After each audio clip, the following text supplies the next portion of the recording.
Hello, welcome to Bridging the Verifiability Gap, Why We Need More from Our Specs and How We Can Get It. My name is Jordan Haltermann. I'm a member of the technical staff at the Open Networking Foundation, where I focus on distributed systems. So first, a brief overview of the talk. First, I'll talk a little bit about distributed systems at ONF, and then talk about what I'm calling the verifiability gap. Then I'll talk about a couple of the approaches that we take to overcoming this verifiability gap: model-based trace checking and model-based conformance monitoring. And then finally, a little bit about what we learned along the way. So distributed systems at ONF. So the Open Networking Foundation is an industry-funded open source nonprofit foundation. And we're dedicated to bringing software-defined networking technology to production in the industry from research. So ONF has a small engineering staff, which is where I come from, that works on a pretty large variety of really ambitious open source projects. And the project that I work on in particular, or that I was originally hired to work on, is a project called ONOS. ONOS is an open source software-defined network controller. It was the first project created at ONF, and it was eventually brought into production a few years back at Comcast. So what is a software-defined network controller? So the whole idea of software-defined networking is to take network control out of proprietary hardware into a software layer. And so in a network, when you have a number of hardware switches, ONOS sits above the switches and controls switches to do things like packet forwarding, device configuration management, and things like that. And ONOS actually does this with several nodes, so it's actually a distributed system, and the ONOS nodes communicate with each other, and they do so for scale and fault tolerance and things like that. And so within the ONOS cluster, we run a bunch of different types of protocols like gossip, failure detection, consensus protocols, sharding, primary backup, and things like that. And so ONOS actually is a pretty large and complex distributed system.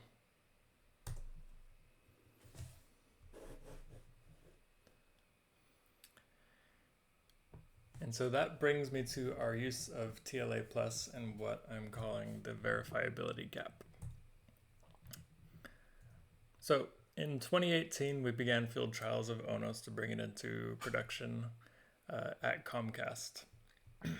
And during this process, we learned a lot of stuff. So production scale testing exposed a lot of bugs that we realized had been dormant in our system for years, but we'd just never seen because we'd never tested it in quite the right way. And I personally spent hours and often days scanning, gigabyte-sized logs to try to understand traces and track down specific distributed systems bugs. But after lots and lots of this work, ONOS was eventually deployed nationwide in Comcast network. And TLA Plus was an important part of that process.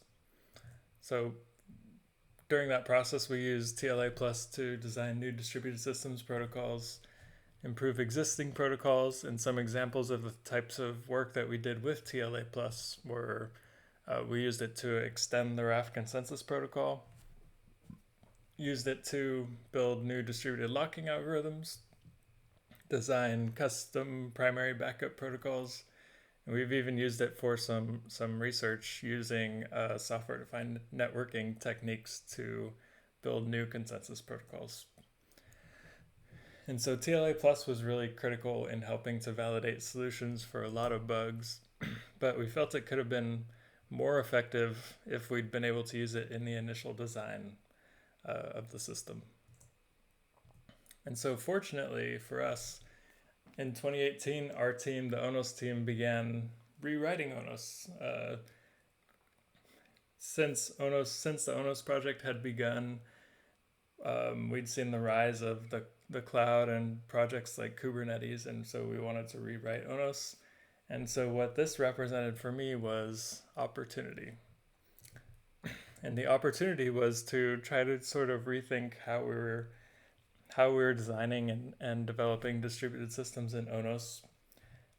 And so when we began rewriting ONOS, we did so with a focus on testing and debugging infrastructure, with the goal of answering a couple of questions. So one was, how can we reduce the number of bugs in the system? And the other was, how can we make debugging for bugs that do arise easier?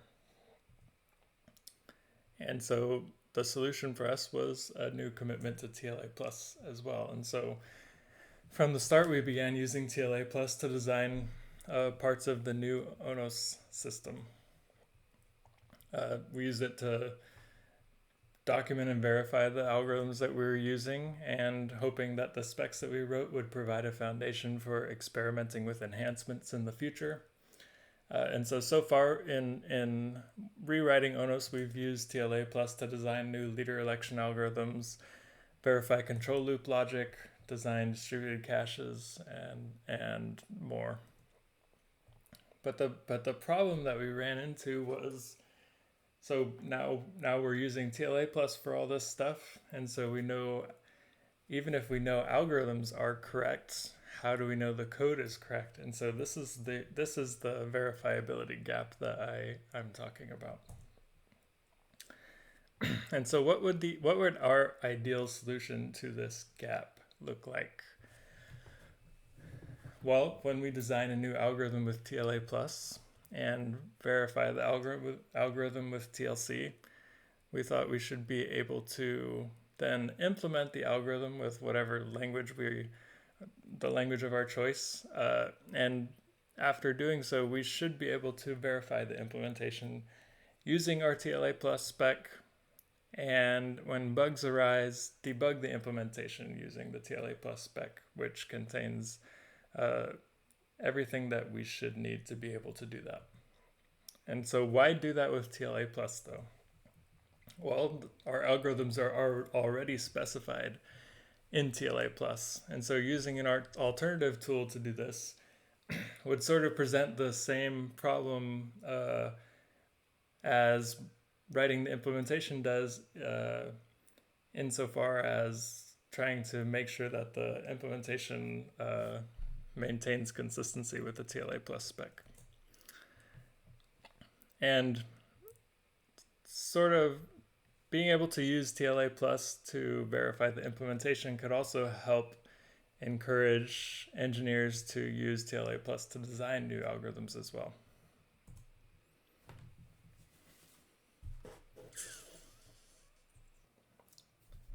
And so we set out to explore some ways that we could close this gap, and the first that we looked at was model-based trace checking. The idea of model-based trace checking is that we would be able to run our application, log application traces in a structured format like JSON, consume that structured format into a TLA Plus model, change the state, and verify some invariants to check that the actual implementation adheres to those invariants. And to do this, we actually built our own test framework. So we have this test framework for testing Helm charts in Kubernetes. So we have a test command that basically deploys a test coordinator inside Kubernetes. So Kubernetes is a container orchestration platform. So it's sort of like a distributed system for running distributed systems. It's not incredibly important here. But we deploy our test coordinator. Our coordinator deploys our distributed systems like Raft, ONOS, and then runs some test, tells those distributed systems to do things. they interact with each other, and then finally, eventually, they send logs back to the coordinator where they get aggregated and sent back to the client. And this is where we can run TLC to do trace checking with TLA plus. And this is what an example spec looks like to do trace checking. So you see that we imported this module called trace. So the trace module is basically what reads traces from some structured format like JSON. And you see in the next state relation, we're basically reading a next structured trace and then doing something with it. And in this case, we're testing a distributed cache. So we basically read a trace, record it in a history variable, and then there's an invariant that basically is checking that a client never sees history go back in time. And so this seemed to work really great for a client-centric consistency model like this, where we're basically checking that the client is seeing some specific behavior, and more importantly, not seeing some other behavior. But it still wasn't obvious how to ensure that the code correctly implements every single step of the spec internally. And so this sort of feels like it depends on our ability to trigger bugs, and we're not really too confident in that because, as our production experience showed, we see a lot of bugs in production that we seem to be unable to trigger ourselves in testing environments. And so we'd really like to be able to detect bugs when they happen, rather than relying on our ability to make them occur.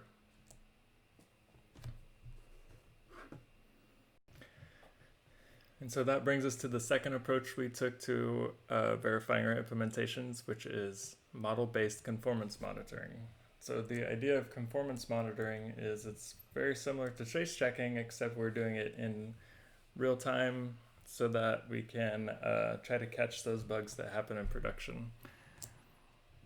And so the idea is just that the application logs traces to a stream instead of just to some file that's later processed in batch. And again, the TLC process consumes the traces from the stream, updates the model state, checks invariants, and with an added feature of being able to alert when an invariant is violated, since we're processing an infinite stream of traces. And so to do this, we actually updated our test infrastructure, and we added a system called Kafka. And Kafka is the system that ONOS now writes its traces to.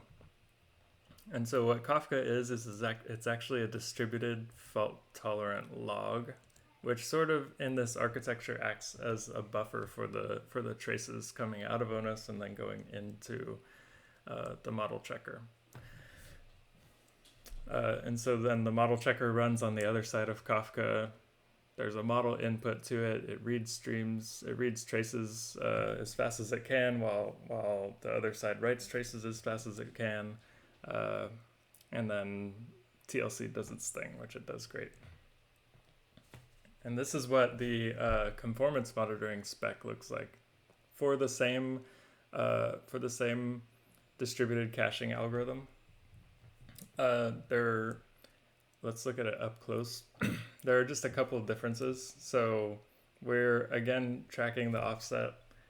If in this case the offset is basically an offset in Kafka, and we've added this trace operator. So what the trace operator does is, given an offset, it basically either if the offset is available in Kafka in the buffer, it will read it. Otherwise, it will block and wait for the next trace to become available so it can evaluate it.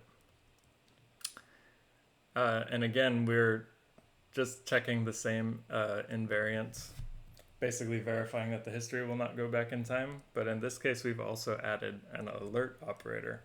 And the alert operator basically says when this invariant is violated, we can write a message back to Kafka so it can go to some monitoring system or some other place like that.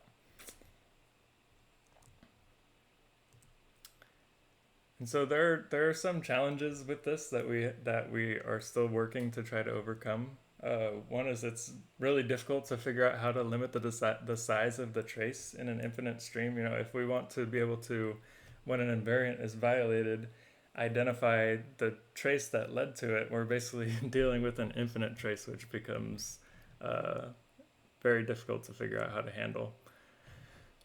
And then there are obviously ordering issues in a distributed system. This was our test model was easy to work with because um, it didn't require some order across processes.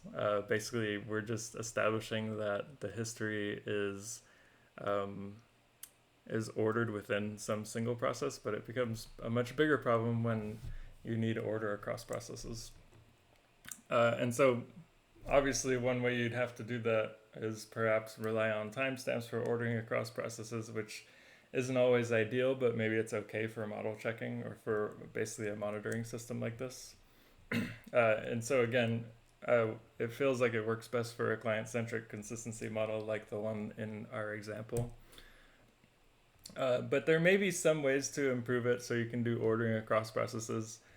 Things like clock synchronization protocols are getting much more accurate, and they could be really useful in this context, but you'd still need a sorting step, which it just complicates the architecture, but it seems like it could be possible.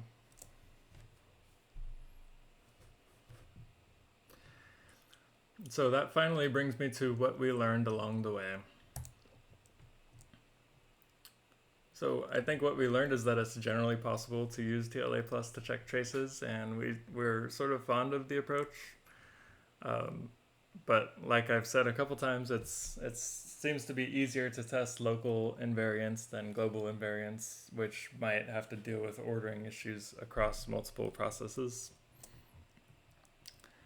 But unfortunately, we weren't really able to do something like trace checking using our original specs, which was sort of our dream, to be able to write a spec and then be able to use it to verify some system. They still require some modification. But the modularity of TLA Plus does allow for specs to share logic, so you can actually organize specs in a way where this can be done cleanly, where you have both the portion of the spec that you use for original model checking and then another module that you use for trace checking. But we still see significant value in trace checking with TLA Plus. I think we've had a lot of success in using it the way that we used it in our examples here, and I think we will continue to do that to verify things like API guarantees inside of ONOS. But we still haven't really figured out how to use it to verify internal implementations, and so maybe other approaches like test case generation and things like that are better in this respect. But by making it part of our infrastructure, we hope, which we are still going to do, we hope to be able to use it to detect bugs before they're seen in production, and then we hope to learn to be able to use it to reduce the efforts required to debug systems, and that experience will help us find new ways to generalize this approach and make it more usable.